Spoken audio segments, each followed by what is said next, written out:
আমার বাঁকুড়া পরিপাটি ব্লগসের তরফ থেকে সকল দর্শক বন্ধুদের জানাই নমস্কার।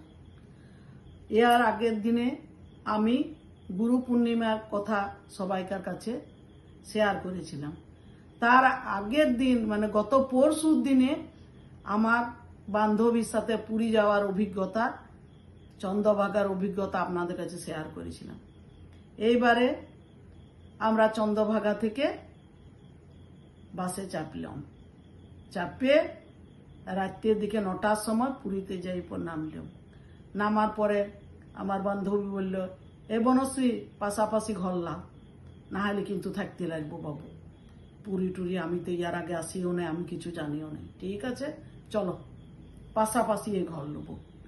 দিয়ে সবাই নিজের নিজের রুমে পাশাপাশি থাকলাম।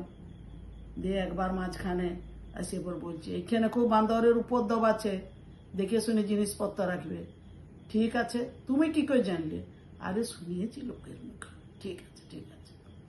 তারপর সকালবেলায় উঠে আমাদেরকে যে সঞ্জয় দার সাথে আমরা পুরী গিয়েছিলাম, যার বাসে, বলল আজকে দিদি সবাইকে নিয়ে আমি জগন্নাথ দেবের মন্দির যাব। ঠিক আছে। সঞ্জয়ের মা বললে আমি রেডি। বনশ্রী তুমি রেডি হয়ে গেছো? হ্যাঁ রেডি হয়েছি, চলো। দিয়ে সবাই মিলে গেলাম জগন্নাথ দেবের মন্দিরের ভিড় তো সবাই জানেন। দিয়ে ওখানে যাইয়ে পরে সবাই, সঞ্জয়ের মাও আমার হাত ছাড়লো, আমিও হাত ছাড়লাম। সবাই নিজের নিজের হয়ে গেলাম। আর সঞ্জয়ের মা আমার চেয়ে একটু হাট্টা গোট্টা মোটা সোটা টাইপের। ও কোনো রকমে ভিড় ভাড়াক্কা ঢুকিয়ে দিয়েছে, আর আমি দাঁড়িয়ে আছি, আর আমি কোনো রকম ঢুকতে পারলাম না। দিয়ে বেরিয়ে এসে পরে সঞ্জয় মায়ের সাথে দেখা, হে বনশ্রী তুমি কোথায় গেছিলে গো? এইখানে ছিলাম, তুমি ঢুকো না? না গো, আমি ভিড় ভাড়াক্কায় ঢুকতে পারলাম না।